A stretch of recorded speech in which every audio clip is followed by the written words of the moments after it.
This is CX of M Radio, the voice of customer experience professionals.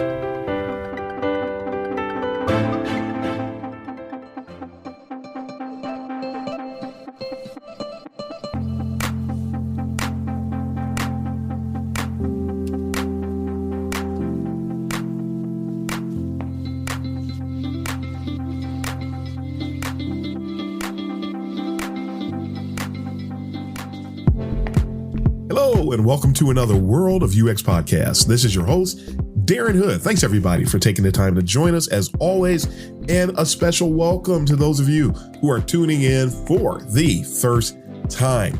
This is an extension of our third anniversary celebration. We've got a series of podcasts. We're in the midst of our segments where we're spending time with new UX professionals with the Q&A and different topics where we're covering with them. But smack dab in the middle, I thought we'd do something special.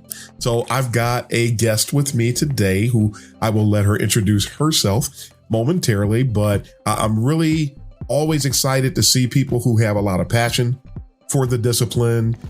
This person has been an educator in the discipline, and boy, are you going to get a kick out of her commentary on what she has to say about UX education. But today I have with me the one, the only Maigen Thomas. And Maigen, I give people the opportunity to introduce themselves and tell the people who you are. So take it away, Maigen.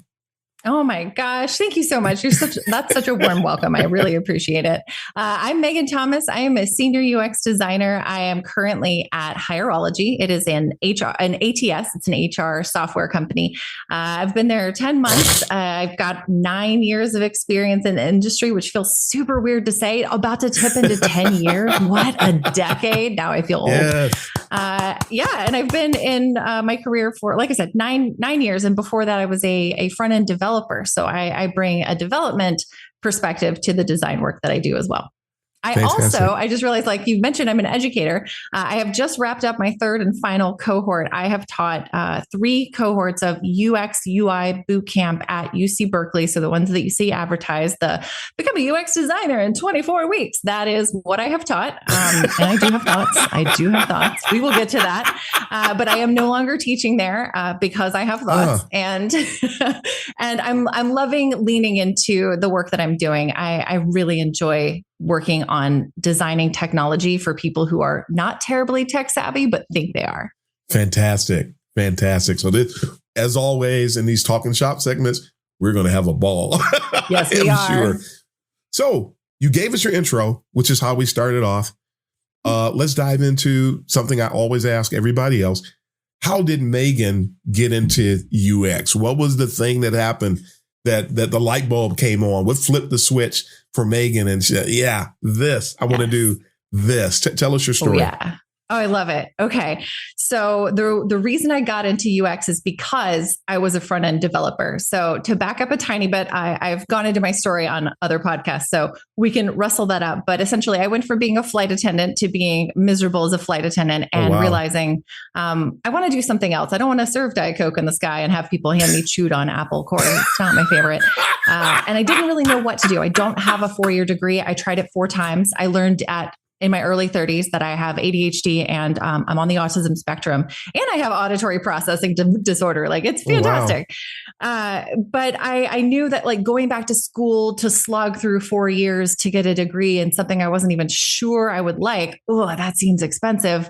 And my grandparents passed and left me $10,000. And I said, grandparents love education. They are big on taking care of education. And so I looked at boot camps, and my partner at the time was a network engineer. So does the nerdy stuff like connecting wires. And I was like, I don't want to do that. But I went to a full stack development boot camp here in Portland, Oregon called Epicodus. Still one of the best decisions I have ever made in my life. I support the concept of boot camp learning. Again, I have thoughts. We'll talk about UX boot camps, but that was a great experience for me. And I actually landed my first job, my first interview. I I think because unlike the other boot camp students at the time, I wasn't like somebody sleeping on a couch for 5 days at a time. I put on a dress, I put on makeup, I had earrings, I introduced myself, I shook hands, people like that. And I got my first job as a front-end developer intern. Like I wasn't even a junior developer, as an intern. They were going to give me a 3-month opportunity. Mm-hmm. And I really leaned into that opportunity. And I was very, very lucky because this was a startup. It was extremely small. I think our total team at that point was like 25 people. So It was amazing they were even taking on interns. But yes, my lead front-end developer was also our lead UX designer. Like you got to wear multiple hats. And I don't remember if I've connected the two of you, but you might know of him. He's not active on social media, probably because he's very busy, but it's Seth Yount at at Amazon. He's head of shopping UX, I think right now. So he taught me on the job. I didn't know what I was doing was UX until honestly, 3 years later, when I went to get my second job, and I'm like, oh, like all of these job descriptions are things that I do. Mm-hmm. And then Seth is like, yeah, I've been teaching you that all along. You should actually go do this because you're good at it. But I went from like, ooh, how do I make this button perfect? How do I make it have that drop shadow, or like do the click, where it depresses and you can see it. It's so pretty. And then I tipped into, because I worked with the marketing person, it was a very small company. I was like, wait, so I can change the text on here. I can change the color. I can change how it shows up on the page. And that influences how people click on it. We had this one, it's not even in my portfolio because it's a nothing burger, but it's like, I changed the text. My suggestion was show me my results, not show me the results. I didn't know about UX writing. I had no idea what I was doing, but that actually resulted in 22% increase in click-throughs. And I was like, oh, I'm hooked. Wait, what? You can convince people where you're not even talking to them? Like sales without doing any work? Yes. And then I just leaned into it. But I never had formal training, which is why it's hilarious. When I went to go teach that UX boot camp, there were things I'm like, oh, is that what that's called? Who knew? A/B testing. We just called that multivariate testing, stuff like that. I didn't know. We just did it. And I had a very strange portfolio for a while because nobody taught us back in the day. You got to do this. Mine was just like a wall of screenshots. What do you want to know? I did this. That's a fantastic story. And, I don't know if you know this about me or not too, but I was self-taught initially as well. You had to be, because when you came through, there was no UX nobody. Training. They're like, I don't know. Do you know anything about ergonomics and how to make people click on things? Like, yes. Perfect. You'll do. Yep. Yeah. We had to learn as we went. I don't know how I learned about ergonomics, but I'm really happy. And I still celebrate when I worked at Bosch. They did UX from a CX perspective. So it was more end-to-end journey type of stuff that we were giving attention to. And then we didn't just work on digital properties. Oh, so that would be a dream. Oh, that was fantastic. I even designed a dock for one of our handheld diagnostic tools. Oh, really? I was supposed to get a patent, but that's another story. That's on my life list. That's another story for another time. Patent. What happened so funny. with that? Yeah. So my second job, which is not on my resume because I got fired by a guy after 3 months because I told him, now I'm going to tell you the story and I'll tell you why I know I did it wrong. But essentially we shouldn't have been reporting up into marketing, but we were. And the VP of marketing is like, nobody else, don't listen to any other stakeholders except for me. And I wrote an email back and I said, dear so-and-so, design does not happen in a vacuum and I need the input of users and whatever. See, here's the thing. Don't CC like 11 other people on those little nasty grams. That was my big thing. So I made a grown man scream and shout at me and basically turn red and spit and fire me. And I was okay with that. Obviously I cried. But at the time, I had been working, that was my second UX job, and I was designing a printer interface. I didn't know that UX could be tipped over into the real world. Yes. And again, second job blew my mind. So 2 months of that was insane. Again, we will never mention, but they were full crazy. We'll talk about that offline. I'm going to digress and mention one thing because I just think it's interesting that you go through what we now know as UX. I got involved before it was called that. And everything because of the .com bust and because UX, I like to say, and like to think, and I saw it, I actually witnessed it, rescued us from the .com bust. Because everybody was rushing to get on the internet and not understanding and nobody understood the internet. It was brand spanking new. So everybody's rushing to the internet and they want to have their brochureware and all other kind of stuff. There wasn't a lot of e-commerce quite yet. E-commerce was just getting going when the .com bust came into play. But if everybody going to the internet, not understanding it, and then consequently thinking that everything was digital, as a lot of people started coming into the discipline, they looked at it from a digital perspective. But UX is actually pervasive. There's a UX, everybody that's listening right now, there's a UX in the room that you're in. Yes. When you get in the elevator, there's a UX in the room. When you go to the airport to fly somewhere, there's a UX to that parking structure. Everything is surrounded. And I think that as we're going through, I said that I was about to say, you're coming up on your 10 years. So this happened right before you started coming into UX. I said that UX was under siege. And people told me to shut up, and they told me I was crazy for saying it. And then X number of years later, here we are walking in the siege, because now we're overrun by all the stuff I said was happening that nobody was addressing but me and maybe a scant other few people. What I think could possibly happen, I don't know this one for sure, but it could, because IVR is starting to get more involved with UX. It was very small. And for those that don't know, IVR is interactive voice responses. You know, when you call that toll-free number and they say, phone tree. Say or press that was the one. Original phone UX. Yes. Yes. That's starting to get more. Companies are starting to recognize that UX can help with that. God, please do something about that as quickly as you can. People are starting to recognize, you have companies they're getting involved with having UX people design the dashboards in vehicles. There's more and more UX people are starting to be recognized, or the discipline is starting to be recognized more. And as we're trying to rebound from all the posers and retrofits and the upstarts, as I call them, laying seeds to our discipline, we could also end up seeing more of an uptick in UX work with hardware and not just digital properties. We do everything. And the more people understand the pervasive nature of the discipline, the more you can see us making impact. Oh, that is, if that's your prediction, I'm gonna put my $10 on that as well. I know that there's the industrial designers. I work with a lot of them. They're already doing it. Human factors people have been doing it long before UX was even a thing. I frequently talk about the book Designing for People, and the Henry Dreyfuss is the author, and this guy was doing stuff that are part of that pervasive UX type of experience, going all the way back to the early 1900s. Well, not quite that early, but close. Like I want to say, I can't remember the exact year. I want to say 1920s, 1930s. So 100 years. Yes. So this is, but the stuff they're doing, that's UX. Yes. It's not just websites. It's not just mobile apps. It's not just mobile experiences, mobile web experiences. It's a lot more to it. And I think the more we learn it, and I challenge people to expand their horizons. Someone was asking me the other day, well, if there's 3 ways to approach a certain type of work, which one do you think I should do? I said all 3. Because one company would do it one way, another company would do it the second way, another company would do it the third way. And if you know all 3, you're marketable at all 3. Right.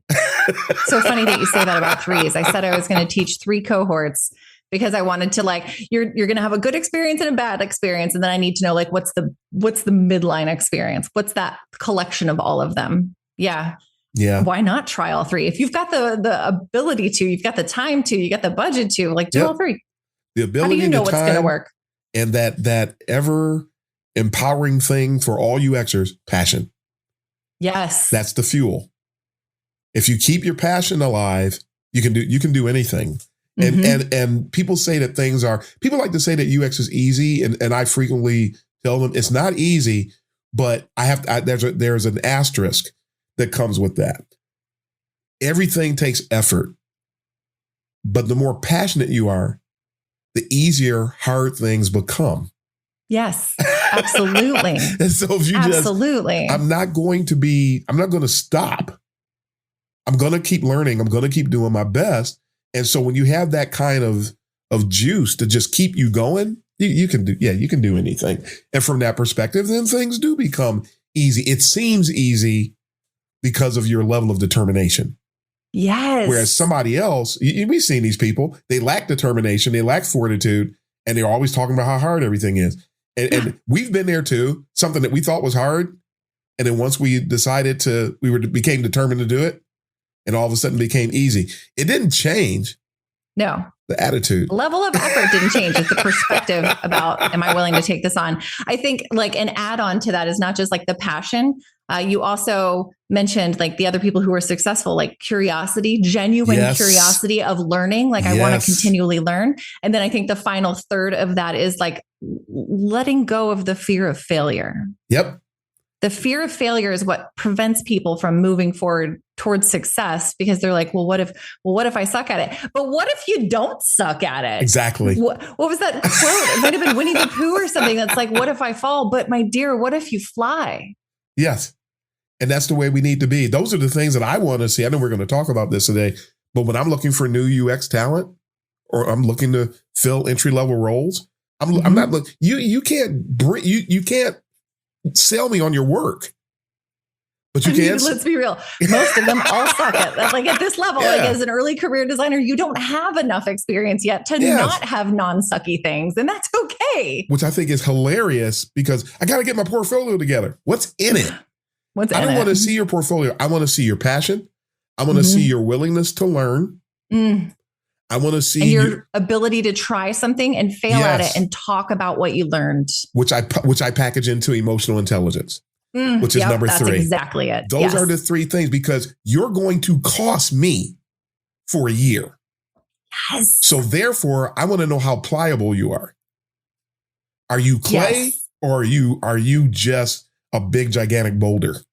Right. If you are clay, if I can put some water on you and shape you, then we're good. Yeah. And I don't care. You're going to cost me for a year no matter what. So I want to see who's going to bring a return on investment faster. That's the key that a lot of new UXers don't understand. They want to come in and sell me on their portfolio.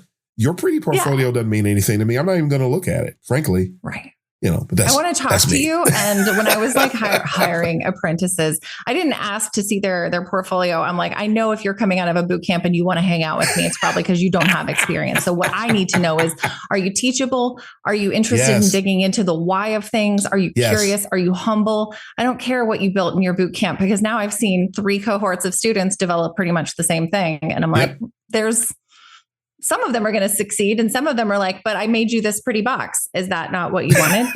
Can you tell me why? Absolutely. So it's interesting that you mentioned that return on investment. This is actually something I haven't talked about very much. So my partner is a CTO and hires early career designers, or not necessarily early career designers, not at the role he's in right now, but it was something that we talked about after I saw how people are promoted after a few years. And we go into depth about this. My goal is to eventually be in management, because I think I'd actually be a pretty good manager. I like people and I like to see them succeed. I come from the perspective of, how can I help you be the best person you can be? Because that just makes me look good. Yeah. But he talked about when he hires people at a level, when he makes that offer, especially as an early career developer on his team, he's paying you what you're worth a year from now, not what you're worth right now. What you're worth right now is actually maybe a third of that, because you actually take resources away from the team to get you up to speed. Yes. And it costs money to do that. You slow down production, you slow down development of the product. So that pay that you're starting at $80,000 a year isn't because, I'm worth $80,000. No, girl, you are probably worth like 40. And in a year, you're going to be worth, after training and after being humble and learning, you're going to be worth that 80. And then you can negotiate for what you're worth a year from now. So like, people think about like, that's what I'm worth right this minute. Excellent. Yes. Yes. Love that. That's fantastic stuff. We talked about how you got free management training from that. We talked about how you got into UX. How did you develop? Because of course, over 9 years, you've grown. You've seen your perspectives have changed. How do you feel? What were some of those major contributing factors? What are the things that happened that you felt helped Maigen to go from entry level to mid, from mid to senior? What were those big turning points for you? So when you sent me the questions that you might ask, I literally was like, "Oh, acumen. Hold on. Let me make sure I know exactly what that means." And I'm like, right, the discipline, the ability to be discerning and make decisions. And really and truly, the thing I can tell you that helped me develop that is being willing to fail and being that hot cheeked, like, oh, they just tore apart my design in this design crit and it sucked and it felt really bad. And yet it was feedback that I needed to know because I didn't think about these things. I didn't think about how marketing would tie into it. I didn't think about how the business development needed to happen. And it's painful. And the people who don't grow and aren't going to be successful are the ones who take that and shut down. And they're like, I'm going to take my coloring pencils and go home because they called my baby ugly. And no, every other week I look back and I'm like, well, that was an ugly baby I made, and moving on. And again, I had a really great mentor who was like, hey, your baby's ugly and that's okay. We're going to grow from this. We're going to learn from this. And it's really difficult if you don't get that level of mentorship to say, hey, this isn't about you. You put your thoughts and your work and your attempts onto this screen, onto this paper. And we're not saying that those are bad. It just means that you don't have enough context, knowledge, or experience to know what the next best thing is. So being willing to put it out there and, the worst part, rip that Band-Aid off and get people to look at it and tell you, hey, I didn't really love that. I didn't really understand that. That color just didn't really appeal to me, or the structure of this didn't really make sense. It was hard to understand. Like all of these things, it's hard to get that feedback, but it's the only thing that helped me grow. That's fantastic too. And we frequently talk about, in order to succeed in UX, the thickness of your skin must change. And you remind me how I almost walked away from the discipline. I don't know if you knew this about me, but I almost walked away from the discipline in 2007, 2008. And I just couldn't you do all this research and people still blow it. No, get out of here. I don't care what your data says. And you put together all these great wireframes. I don't care about that. Why'd you do that? No matter what effort you put into it, things were getting like shot down, or people were like coming up with these weird reasons to say no. And you could see the biases. And I didn't know at the time. I didn't realize that we have to manage bias in order to succeed. And stakeholder opinions and feelings. Yeah. I was falling apart. And so I was ready to walk. I was working at a creative agency, a really large one. And I was ready to walk away. And I did walk away for a hot minute. And not from UX yet, but from that job. And they told me that if we really like having you here. And if you decide that you want to come back, please let us know, because we'd love to have you back. And I'm like, okay, well, that's great. And I went to the new company and I sat in a meeting one day and they were talking about this project they were doing design work for. And I provided my UX input and they all looked at me like I was Frankenstein. And they in unison, they looked at me at the same time. And then they all looked at each other and continued their conversation as if I had said nothing. And I said, wait a minute, what just happened? Then I found out how my position came to be, that the owner of the company walked into the CTO's office and we need somebody to take care of this kind of work, and walked out. It was like 20 seconds. My position was born in 20 seconds. Nobody in the company knew what I was. Nobody in the company knew what I did. And I said, you know what? This is worse than what I just came out of. That's tough. You got to sell yourself and your work and your expertise and your knowledge and the value of UX every single time you open your mouth. Oh, that's a lot. And I understand doing it sometime, but not there. I went down to the cafeteria. You said that I could come back if I wanted to. And my former boss was happy to hear it. We made arrangements. We had to wait 3 months for the paperwork to come through. So I had to stay at that company while I waited on the paperwork to come through to approve me getting back in, all the red tape. But it was the conversation we had that what you said reminds me of. And I talk about this sometime. He said that in this job, I understand what frustrated you. I understand why you left. We talked about it then, but we didn't talk at length. And he said, I want you to understand something. If you're going to come back, you got to understand one thing. What is that? Friction can be healthy. Changed my life completely. And I mean, he said that right after you just experienced deep friction at your 3 months role. And do you now look back at that 3 months and go, man, I needed that. I had to have that experience or I wouldn't be who I am right now. I wouldn't be. We never would have had that conversation because I would not have lasted that other company. That would have been the end of me in UX if I had not come back, actually. And wow. I understood healthy friction. I embraced the friction. I no longer took it personally. That's also I hard. was no longer married to my work. Ooh, that's good. I learned so much. And so that became the big jumping off point for me. Yeah, it was humongous. So you just made me think about that. So you continue, but I just wanted to. No worries. I love this. Like to me, it mirrors that experience I had where I went for 2 months to this company and I was like, it's going to be amazing. And it turned out to be super not amazing, but I learned from it. I learned very quickly. Don't send an email that is shutting somebody down and CC 11 other people. That was an adulting moment there.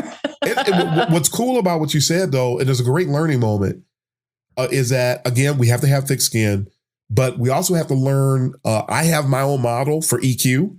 Curiosity is one of the things that's part of EQ for me. Diplomacy. That we have to. That's a hard skill to learn. Yeah, but we can. And diplomacy is key because there's so many people coming into UX. And again, we're going to talk about this in a bit. So many people coming into UX who think that this is all easy and it's all rainbows and unicorns and marshmallows. We're the glue that makes the things run. We bring the other teams to an understanding. We actually facilitate way more. And it's certainly 25% of my job is putting pretty boxes on the screen. Yep. Everything else is discussing and understanding and coming to a collective knowledge that we can agree on moving forward with.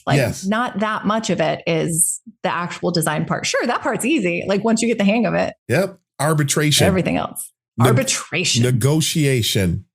I mean, we are advocation. That's has nothing to do with your Figma.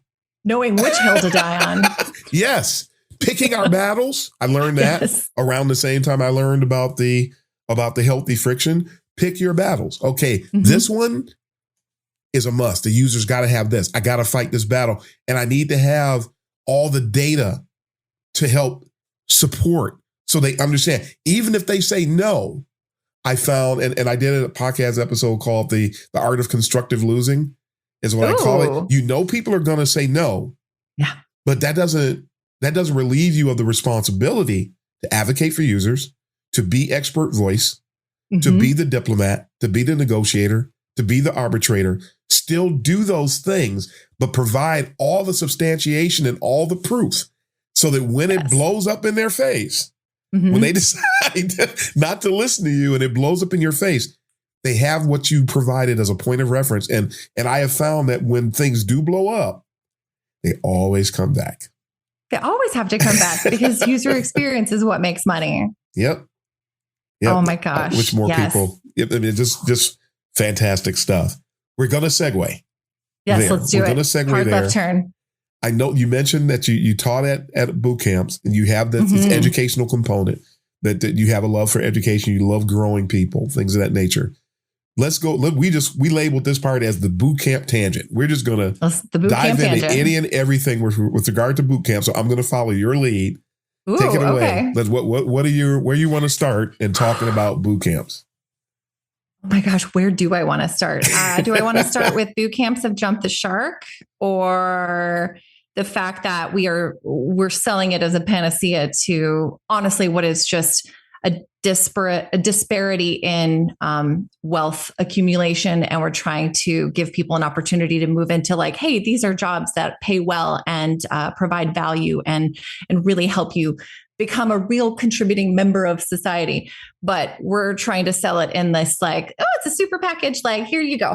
Here's your 6 months and you're a UX designer. Go out into the world. And that is not the case. So I've taught the UX UI bootcamp, like I said, at UC Berkeley. I I loved it. I was actually recruited to teach because I had experience. They do not hire educators. They hire professionals, industry professionals, because the value is truly in your instructor explaining, like, here's how this relates to the real world. Because you can hand somebody a book. Like so I also worked on the curriculum team. So I don't think it's inappropriate. I worked for 2U, and 2U has now bought edX, and I worked on the curriculum team. I got myself the job on the curriculum team because as the instructor, about 4 weeks in, I'm like, well, this isn't working. This is not accurate. This is not aligned with what we're doing now in the industry. And I'm frustrated in seeing this. So the moment I saw that there was a curriculum engineer position, I'm like, it's me. I am your problem. I'm about to be your problem. And I basically wanted to come in and blow the whole thing up. I set my little post-it note, I'm going to write the UX UI textbook. Ha ha. How hilarious of me to think, the audacity of me to think that there is such a thing as a UX UI textbook. So I also had learning moments during this. But what I realized is these boot camps are here to make money. They are for-profit institutions. They partner with educational institutions to provide a product. It is a revenue sharing program, is what I understand. I don't know the details. I'm not going to complicate anybody's business model. But we all understand what they're selling. They're selling potential. They're selling opportunity. The problem lies in the money grab. For me, my personal perspective is that the quote unquote admissions, which, let's be real, even in higher education institutions, even if you go to UC Berkeley or to Stanford, I don't mean to throw UC Berkeley under the bus. They have been amazing. But even at a higher education institution, you're selling a dream. You're taking in 30,000 people in Stanford's freshman class. And yet when you reach the senior class, how many are we actually graduating? It's not 30,000, that's for sure. So the admissions, the sales part is convincing people you should do this because it's valuable for you.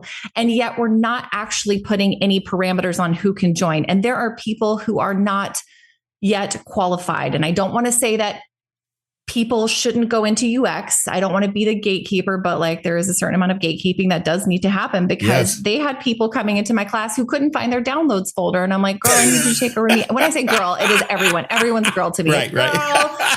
It's all I looked at my CTO the other day and I'm like, girl. And he's like, okay, hold on. Very, very cis white man. And I'm like, girl, no. So we've got people coming in who can't find, they don't even understand a file structure. So if I'm handing you documents on Google Drive, they can't find things on Google Drive. This is critical information you need to come in understanding because we don't teach you how to use Figma. I think we used to have Adobe XD in there. People could choose which one they wanted to do. I'm like, don't do that. Now you have half the class doing one and half the other. I can't support both of these. If you can't find your downloads folder, we have way more ground to cover before you understand how to make a clickable prototype, which we're cramming you into that in week 4.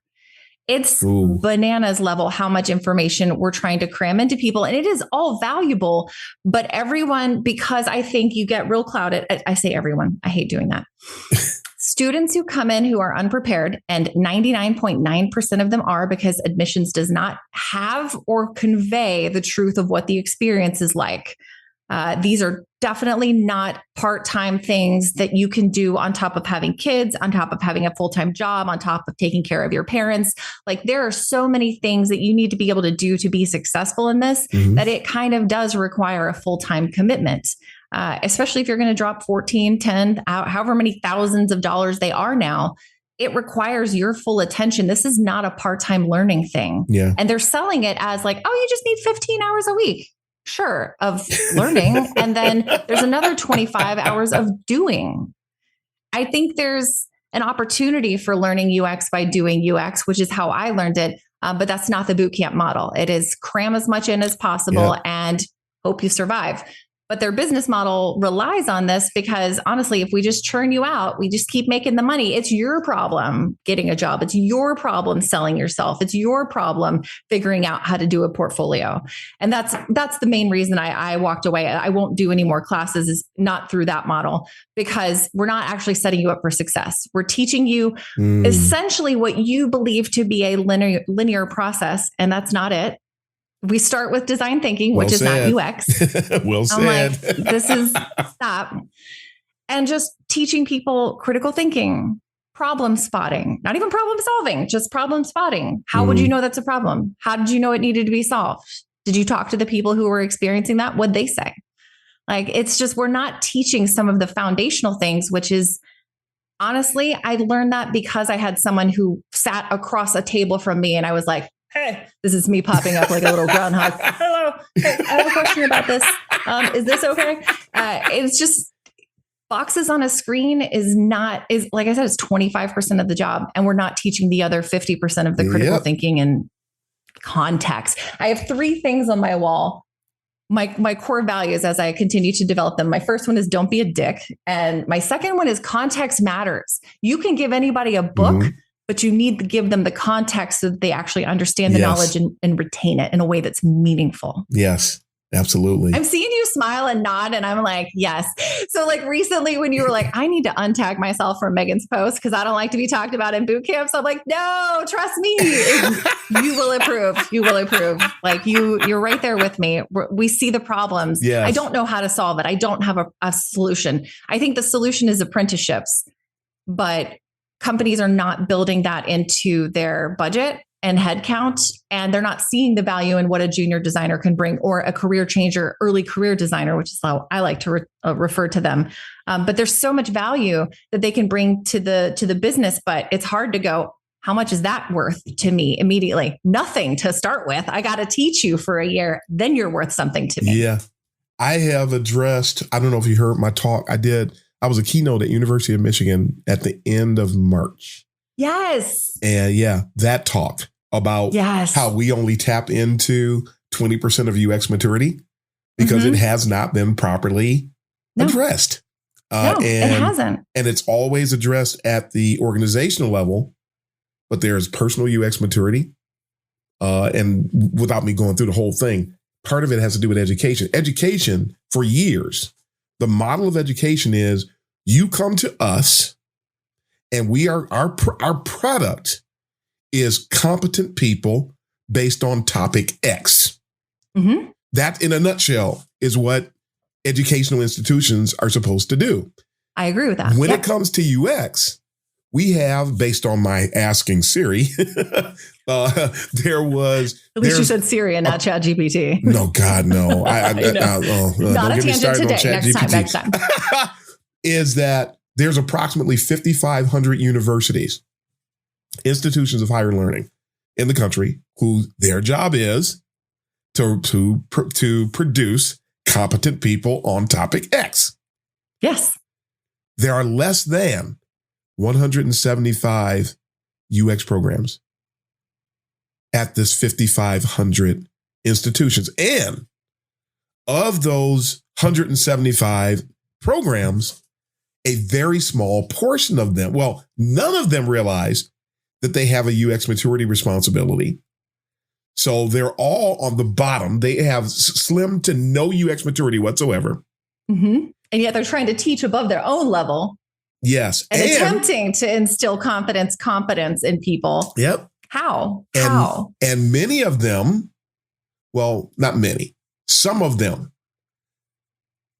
they're changing their model where they are doing away with having experienced UXers contribute to the educational process, not only as teachers, but serving as consultants so that these people running the program know what they're doing, because the people, like it is in the workplace, a lot of UX departments at companies are being run by people who know nothing about UX.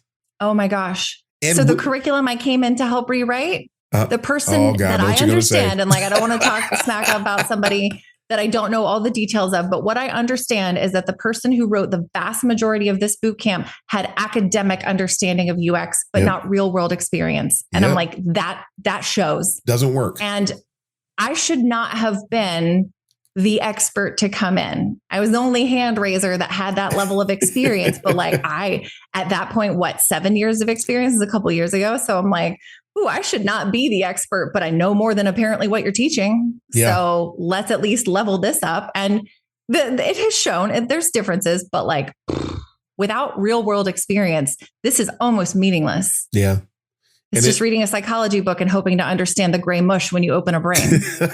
Right. If we have to, I think a lot of our problems they're at the UX maturity level.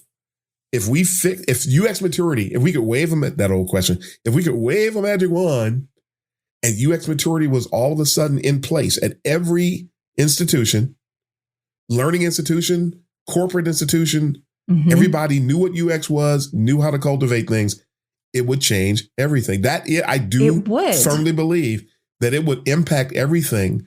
The posers would get pushed out. Because you'll be found out. You're not good at this. And that's okay. You're going to seek success elsewhere. They would start the seniors who have been, I used to wonder when I was in UX, when I got my first full-time UX gig and started observing things. And I started looking at the people who were writing the books and meeting some of these people that I was really admiring and listening to them and watching them work and seeing, like, why in the world are all these people consultants? And why am I not seeing any of these people in these workplaces? Now I'm them, and I know why. Because the organization doesn't have the understanding of what you do and what value you bring and how it's worth the money that they need to pay you. Yep. And so we just need somebody in that seat. And then it trickles downhill. Then those people don't want to hire anybody who has more experience than them. And so then the cycle continues, and we're all paying the price for it, because I've been saying this a lot more lately. We're all ambassadors of UX, no matter who we are. If you're in it, you're an ambassador. And so you have to represent the discipline properly. And when C-suite people and stakeholders and clients if they're not afforded the opportunity to be exposed to proper UX and to understand it the way that they should, they're going to behave based on whatever perception has been handed to them. And that all traces back to personal. I'm about to do a masterclass on personal UX maturity management. You're going to see news about that here very soon for IDF. So these things we've got to, this year, for me, this is the year of UX maturity. It has to be addressed. I did the talk on it. I already talked to somebody about some other things that I'm going to be doing. If we can get the ball rolling, that's my job, because I'll be retired in 10 years. And so what I'm fighting for, I keep telling people, what I'm fighting for is actually, I'm not even going to partake of the benefits. But you're laying the groundwork for those of us who are going to be here doing it. Yep. And so I hope because I'll just be sitting under a tree, drinking iced tea, looking at what Maigen's talking about. Way to go. Oh, God. Sitting under my own vine and fig tree. Okay. Sorry, I'm going to go off into Hamilton. It's so interesting that you mentioned that. It really does come from the top down. I am super grateful. Like, I pinch myself, honestly, in the last couple of weeks. I'm like, how did I get so lucky to find myself at a company where I actually have the CTO who also we restructured a little, and our product reports into our CTO. So like engineering and product definitely talk together. They're like really tied tightly. When he was talking about, here's our focus for the next year, as we did our kickoff in January, usability was the first slide. And I'm like, this man has my heart for the rest of my life, right? Like, how lucky is that? Yes. We're actually, the company paid for, I think, about 10 of us. We're currently in Teresa Torres's Continuous Discovery Habits Masterclass. And just bringing people like the product managers and the senior engineers to go, how do we actually talk to customers and solve those problems? It really is helping us go, oh, maybe these OKRs, maybe these KRs aren't the right KRs. Maybe these metrics aren't the ones that we can track to demonstrate value. It's just amazing to be in an organization where everyone's taking this seriously and is so involved and invested in UX. And like that's rare. I'm 9.5 years in. This is the first time I've seen that. First time. So it's out there, but we gotta get everybody on this. Yes. Yeah. So we keep fighting that battle. Keep evangelizing. You're going to keep paving the way. Next topic up. What's up? Premature titles. I have two minds about this. I have two minds because there's one of them that I understand, again, because I have an amazing mentor in my partner who's a CTO. And we talk about like the financial part of how do you hire someone? How do you demonstrate their value to the company? How do you track all this stuff? And there's certain areas of the country, especially when people are hiring distributed teams, that you have to have a certain pay band in order to hire this person. And because certain companies are like, no, these are our pay bands. And if you need this amount, it comes with the requisite senior level. So we have at my company, we have a junior designer. She is recently, I think in the last 2 years, out of a boot camp at a senior level. And I'm not going to lie. I think when I first found that out, I was a little bit butthurt. I like, that is the honest truth. Like before I knew her, before I knew anything, I'm like, oh, she's a senior and I'm a senior and I have 7.5 more years of experience. Like, meh. And yet also one of my students got a senior title and now works for a company I'm very familiar with, has a senior title right out of the boot camp. Now, here's what's interesting. The previous student had 14 years as a non-lawyer legal professional, extremely knowledgeable about documentation, yes, extremely knowledgeable about business strategy and bringing all of this. So like that makes sense. Also, he lives in San Francisco. So like, yeah, you're going to need to pay somebody because otherwise they're poor and on the street.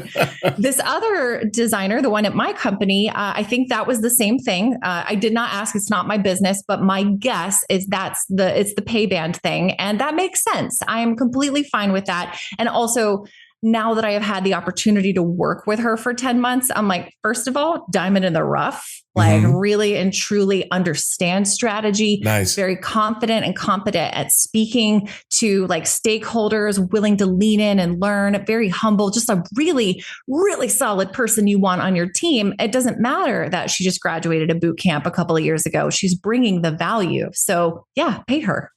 But the early terms, there's another student of mine who got a job during the boot camp and she's got a lead UX title. And I'm like, ooh, tell me more about this without trying to keep the judgment off my face because I'm way too expressive and my Botox wore off a couple months ago. I'm like, tell me more. And she comes back and is like, I don't think this is the right decision.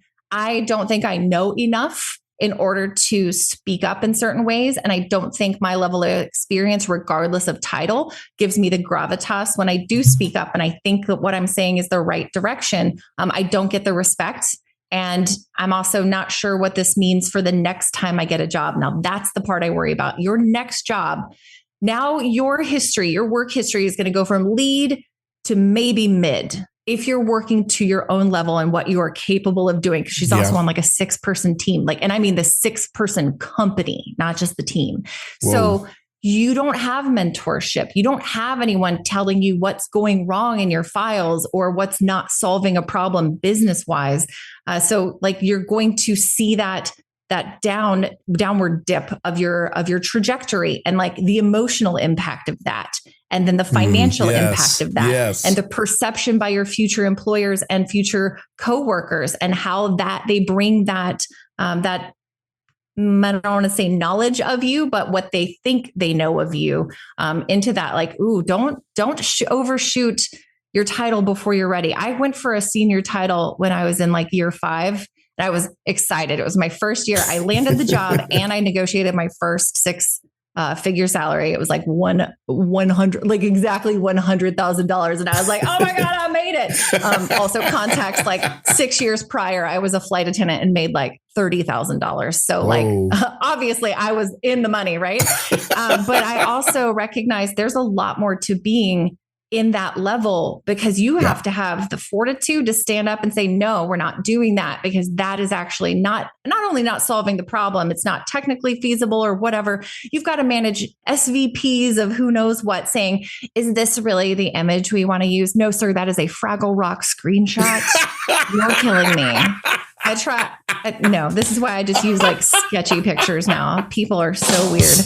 But yeah, like there's a lot that comes to it. And like, you want that accolades, you want that, oh, I've made it. You want that money that comes with it. But there's so much more that you haven't learned yet that feels painful and it undermines you emotionally and emotional intelligence. But it also, it saps your motivation and it saps your ability to feel like I'm doing a good job. Oh my God. I mean, that's phenomenal. You need therapy if you take too big of a title too soon. There we go. Yeah. And people don't, you did remind me of one person that I've met, only one in my career, who seemed to have a title earlier than she should have. Actually, there was a few people now that I think about it, but her in particular, I worked directly with her and she embodied what it meant to be a senior. But the fact that she had that title within 2 years, you really eloquently explained some of the issues that people, nobody's going to turn that down when it gets offered to them for the most part. Hey, I get that money. Hey, I get the prestige of that title. Hey, I get the street cred. I get, whatever. Yeah. And they take it, but they don't realize what it's going to potentially turn into down the road. And interestingly, and I think we mentioned this before we started recording, when I worked in that environment, that person treated me with dignity and respect, but nobody else did. And it wasn't because I did anything that triggered that was a reasonable response. Everybody was scared to death of me. And so, really? And nobody wanted to, one person they graduated from a boot camp and they were a manager. Oh, so and that ties into the other thing that comes with too much seniority too soon. Yeah. You don't know how to be a good manager until you've had a good manager. Yes. People learn how to manage based on who is managing them. And if you have a really crappy manager, you're going to treat people like that. It's kind of like relationships. If you have a bad partner, you may not be a great partner until you unlearn some of those habits. And if you weren't taught how to be a good manager, you can be a really bad manager. There's not a lot of them. Treating people with dignity and respect. If you're emotionally immature and like UX immature, how do you know how to bring people to the table and ensure everyone's voice is heard equitably without having that management training? Yeah. Tell you a quick nightmare story. I'll make it really fast. Same company. There was a person who, it's funny how some people will befriend you. It's that old, what's that, art of war? Keep your friends close and your enemies closer. And they viewed me as an enemy. I didn't think that. I as a rule, I treat people with dignity and respect. As a rule. You couldn't pay me to lie on anybody, the whole 9 yards. And so to me, somebody's not an enemy until they've done enemy things. Yeah. But this person was close to me, but then I'm so glad you're here. It's so great to have somebody with your kind of experience. I'm so excited. And me, I'm thinking, that's music to my ears. Hey, because I'm always running from, corporate lynch mobs for having done nothing but stand up for what's right. And I mentioned information architecture at one company. They wanted my head on a platter. Why is that a problem? Because we want to help people find things easier. Yeah, yes, please. Exactly. What? We lost $1 million on the project because we didn't pay attention to information architecture. And I found out about it. And so now I'm trying to make sure that we're focused on information architecture. I wasn't here when that happened. And he mentioned information architecture, kill him, that kind of stuff. But here we are. This is why we need organizational UX maturity right there. Exactly. Yeah. Sorry, continue. But here's this person who I think is forging a relationship with me that I think is going to be good for our team. And one day, and I'm leading design sprints, and I know how to lead a design sprint to get what we need to get out of it. So I was doing that. And I said, you know what? We've got all these stickies with all these ideas, but I don't think it's good. People are using their imagination. So let's make sure that we divide. Let's look at some of these things that we think are the best things to work with, and let's put together some visuals so that we don't have 6 people looking at a sticky all thinking 6 different things. Let's have something that they can relate to so they're evaluating the real representation of this idea and not just figments of their imagination. Okay, good. We'll do that. Then we'll vote on those things. Okay, let's do that. So I came up with a way for us to proceed so that we could actually deliver some value. We get finished with that sprint. We go into the next sprint. My model, and it was my job to devise how we're going to approach the work and how we're going to improve on our approaches with the sprint, with the design sprints. That was one of the things. No voting on all this dot voting stuff, and everybody's thinking different things. We're going to put an end to that. So we got ready the next sprint, and we go through the same exact thing. We got all our stickies, we got all our ideas, and somebody says, "Well, let's vote." This person comes along, same person. Let's vote. I said, "No, we don't have any visuals yet." We want to wait until we have some visuals. We'll have them in a couple of days. Let's wait until we've come up with at least some sketch, something, some visual representation so that everybody is voting on the same concepts and not 6 different concepts for every sticky. There's 6 different, and we don't know our voting. Our own data is screwed. We can't do anything with this. Oh, we need to vote now. No, they want to feel like they've accomplished something, and the vote would have helped them think we came to a decision. Yeah, but that's not it. Sometimes you have to walk away and let the decision marinate. We should. And this person, we need to vote. No, we need to wait. We need to vote. I'm not going to argue. Right. So I just deferred. Okay, go ahead and vote. Go ahead. You just commandeered my meeting, but okay. Right. And you don't, and this is a manager that did this. Go ahead. I'm going to be the diplomat here. So they went ahead and they voted, and I didn't vote. It wasn't because, and I said I didn't want to vote. I said I wasn't going to vote. I really had no intention on voting, but I got busy. I had other people, things coming over the wall, all kinds of stuff going on. So I didn't vote because I was going to double back and potentially vote, but I just didn't vote because I forgot because I was doing all these other things. So we get together and we go to look at the results, and the person said, "Wait a minute, Darren, you didn't vote?" "Nope." "Why didn't you vote?" "Well, I actually forgot, but I did say that I didn't think we should vote. So my vote is not important to this, what we were doing. I don't think my vote." You're the one that wanted to vote. Yeah. Did you get what you wanted? And oh my God, you're going to love this. Long story short, because it's already been long, but long story short, I said, the person kept ragging me for 2 weeks because we voted. She just kept bringing it up. Kept bringing it up. Yeah, because we voted. I said, you know what? Can you stay behind after this meeting? I want to fill you in on a few things you might not be aware of. Yeah. Because that was the person who insisted we vote.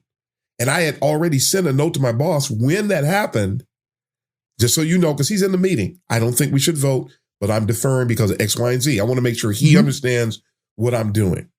You're using your emotional intelligence to allow someone who is desperate to be heard and got to feel heard. Punished for it royally, because then when the person stayed after and I said, "You do know why we voted, right?" But I wouldn't make an issue out of it, except you keep beating me over the head with it every time we cross paths. So you do know why we voted, right? You do know who insisted, right? "No, who?" I'm going, "Were you there? Are you kidding me?" And I said, "It was you. You said, I would never do that." The person claimed that they never did it. This, but without me going into any more of it, this is the kind of goofy stuff that comes up. But that person was a manager. My boss was a director. He knew why I did it. He didn't support me. This is the same organizational UX maturity. It's terrible. It was a nightmare. They don't understand the value of ensuring that we're doing this for a reason. We're not waving a magic wand and going, "Oh, hold up. What was that? Oh, the user said they wanted us to make it clicky." No, that's not how this is working. It's terrible. And we can't make the impact we need to make as UXers with this kind of dysfunction being welcomed. And when I told my boss's boss, take this to another level, when I told my boss's boss about the degrees of maltreatment I was being subjected to, instead of saying, "Wow, we need to look into this. I'm sorry that this is happening to you." That would make sense, right? Right. That would be the appropriate thing to do. But of course, it's a nightmare. So something appropriate didn't happen. That's not how the story is about to end. The person said, I've been here for X number of years. I've never seen that before. Completely dismissed what I said and went on to the next topic. All right. I've already sent my resume out, so okay. Good. I'm glad you were already making plans. Because I've already seen the writing is on the wall and it's nuts. So, it's going to be not your monkeys, not your circus very, very soon. And you folks are all happy with people who don't know what they're doing. And unfortunately, that's what a lot of people are a lot of companies Yes. are doing right now. They're Yes. just like, it's very halfway UX. It's like, we really want UX. We don't really understand what it is. And we're definitely not going to take the time to understand it. It's JX because they cut the U in half. Yeah, JX. There's some JX. A little judge like you do. Last topic, and we're going to bring it in for a landing here. Advice for up-and-comers. This is tough because there's like a wall of things that you should know. Gosh, what's the most impactful advice I can give? I think stay humble, stay hungry. I hate that quote. But seriously, don't take it too seriously because this is all subjective. If you're designing a visual, like if you're designing a UI, it's all subjective. The people who are giving you feedback from your high levels in the company, they have an opinion, but they haven't talked to the customers. This is why it's so essential for the U in UX. We have to talk to the users because there is no business value. There is no money making if we're not actually solving a problem for the user. Yep. It's stay humble, keep learning, keep asking questions, be curious, find a mentor. If there's anything that like will actually help you improve in this industry, especially when it's so hard, when we have so many boot camps churning people out and they are of varying levels of quality. And I think most of that relies on your instructor, the curriculum, yes, but your instructor and whether or not you vibe with that person. So if you can find a mentor, the best thing to do is to work on a project where you have supervision from a senior designer who's willing to give you, I would say, at least 2 hours a week to go, why'd you make that decision? Tell me more about what you learned. Is this what you anticipated? What do you think would happen if next? Like someone to ask you the hard questions because you're going to ask people who don't know or who aren't UX mature. They're going to be like, oh, it's amazing. You're amazing. And I am the worst person to ask for feedback because I am very much Pollyanna. I'm like, you're doing amazing. But if we're like on our own and I'm like, okay, here's the thing. I'm going to rip the Band-Aid off because I suck at giving critical feedback. It's hard to tell you. It kind of sucks. And it's only because I'm looking at it from the perspective of a hiring manager and you look like Gem and the holograms and you're trying to get a bank job. That's not the portfolio that's going to do it. I don't know where I got Gem and the holograms, but like rainbows. When they say tailor your resume, like read the room. So it all comes down to that, like understand who you are, where you are, and what value you bring. And a lot of that comes from getting that mentorship. Sometimes that mentorship with my mentees just looks like they need to complain today and they need to be heard, or they need to go, oh, I didn't think about it from that perspective. Or let's not just spray and pray resumes. Let's be strategic. Who do you want to work for? Whose core values align with yours?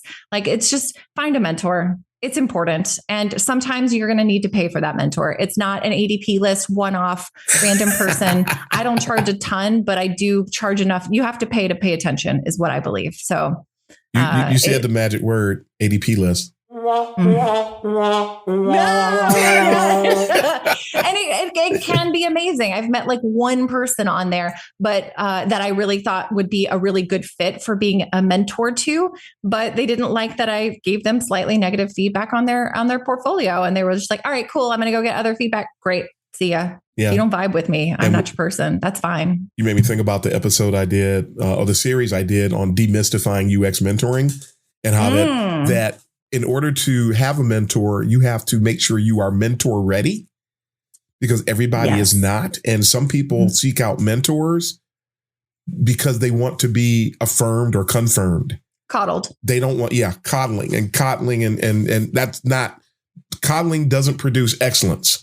No, it does not. And if like the blog post I did called "There's a Nail in Your Tire," if there's a nail in your tire, you need to know. If you keep you keep driving that car with that nail in your tire, celebrating the look and feel and the power of the car, and ignoring the nail, you may not come back home. Right. That's the reality of it. And so we all need to. We all have things that we need to be informed about. We all have things that we need to do to get areas where we can improve. Oh, yeah. And you're not going to improve if somebody is telling you that everything you do is beautiful. This is not the emperor's new clothes. No. You are not wearing the finest silks. No. You are. Again, we're talking about early career designers. Trust me, your baby is ugly. Like, just let it go. Let it go. And the thing is, it's ugly now. And mine was ugly. I mean, my portfolio, there's only one case study I have that I truly love. And it is like, you see the pink hair. It is 3D emojis and it is so fun. But everyone that's read it is like, this is your voice. I can hear that. And that is what people need to know to present themselves. Like, be it in your voice, but don't apply for companies that don't vibe with that voice. You're not going to have a good time. You're not going to get the investment in your growth that you want. They're just going to see you as disposable. You have to really connect. Excellent. If you're going to work in this capitalism society that we're dealing with here, like, if we got to work within it because we have bills to pay, find something that aligns with what you're good at and what you're passionate about. Because otherwise, this is just a daily slog. Yes. Maigen, this has been dynamite. I love this. I love that we talked for an hour before we started recording. This has been a true delight. I hope it's helpful. I really hope it doesn't come off as negative and gatekeepy. I really love early career designers. I want them to succeed. And I think right now you're being set up for failure because so many boot camps have not prepared you for the reality of the world. And you need to find a good mentor to be honest, straight, and go, hey, buddy, this isn't working. And I'm going to help people. I'm going to help people digest that. I'm going to help you because I did a show that there was no such thing as positive and negative. There's constructive and destructive. Ooh, I actually was taking notes on that. No kidding. I have an entire draft in my LinkedIn talking about that particular podcast episode and like how powerful it is. And I haven't finished it because it's already way too long. But like that one was particularly good. And people really need to understand that. I need to get better at feedback to make sure even the negative stuff, when you give the shit sandwich, like it's not destructive, but it is so only focused on helping you improve and become the best designer you can be. I literally said on someone, when I did the live show for Trimata recently, I said, if there's, and we talked about this earlier too, that how empowering it is to be genuine and to care. Yes. If somebody has a nail in their tire, tell them, because you care and you want them to be safe. So you tell them if they have spinach in their teeth, because you don't want them to go into that meeting and embarrass themselves. You're sitting on the front row and they're on the stage and you see a booger in their nose. Yes. And you got, so there's people see that kind of stuff as negative. I know people it's probably calling laughing. You in, not calling you out. Yes. And that's what it is. We care. We want to see you do well. If you keep saying UX, UI without the understanding, if you keep telling new UXers that and they think it's legit, you send them down a path where they turn around and say that to somebody else, and then that's perceived a different. So that's why I call out things like that. I call out trolls because of the danger associated with the trolls, because the whole scientific makeup behind what a troll is and the impact that they have. That's why we call it. And gatekeeping is necessary. Every other discipline has it. And that's why accounting has been around. Right. And there are qualifications and certifications and licensures for lots of things. We don't have that. And let's be real, a UX certification doesn't say anything more than the 4-year degree. I can pass the tests. But like you have to have somebody to hold you accountable or you're not going to grow. So gatekeeping is actually good. It's the people. And the funny thing is we hear people say they're trying to keep us out. Actually, nobody's trying to keep you out. That's a figment of somebody's imagination. So the gatekeeper that they're imagining, I did another episode about the UX boogeyman. And that's what that's about. I do remember that. Yes. That's what that's about. There is no UX boogeyman. We're not trying to keep anybody out. We're trying to show you how to come in. Yes. But you have to come in and be able to do it well. Otherwise, like the stuff that we're impacting is people's lives. Like, I'm not, let's not devolve into like why Instagram is wrong, but like the UX designers may have just been like, we shouldn't build this. And then they said, no, we're going to build it anyway. I wouldn't work for those companies for that reason. I have to have integrity because what I do can truly impact people. Yes. And people don't realize that ethics and integrity are actually ethical design matters. Core elements associated with UX. And people don't realize that. So, but we're trying to, I have a talk that I was going to do for Tech Circus and maybe I'll do it soon. We talked about it and we haven't done it yet. And if necessary, I'll record it and just put it on YouTube myself. And it's called UX and the Good Doctor. Oh, because you can parallel our discipline with the Hippocratic Oath. Yes. Like just that UX and the Hippocratic Oath. Yes, that is, Yep. I would like to see that. Please record that. It's coming.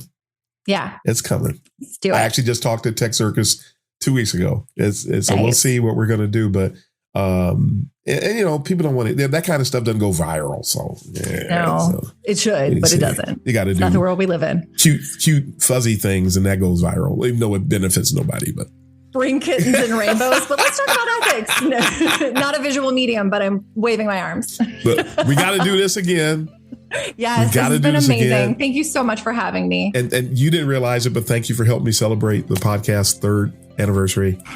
And I'm so thrilled. Thank you for letting me be part of it. And everybody's going to love this, but thanks again. But folks, that's all the time that we have for today. Closing words. I know we had you address up and comers, but closing words, Maigen. Be kind. Assume positive intent. Be kind, but don't take any shit. So there you have it, folks. But that's all the time we have for today. So this is Darren Hood, the host of The World of UX. As always, wishing you all the best and happy UXing, everybody.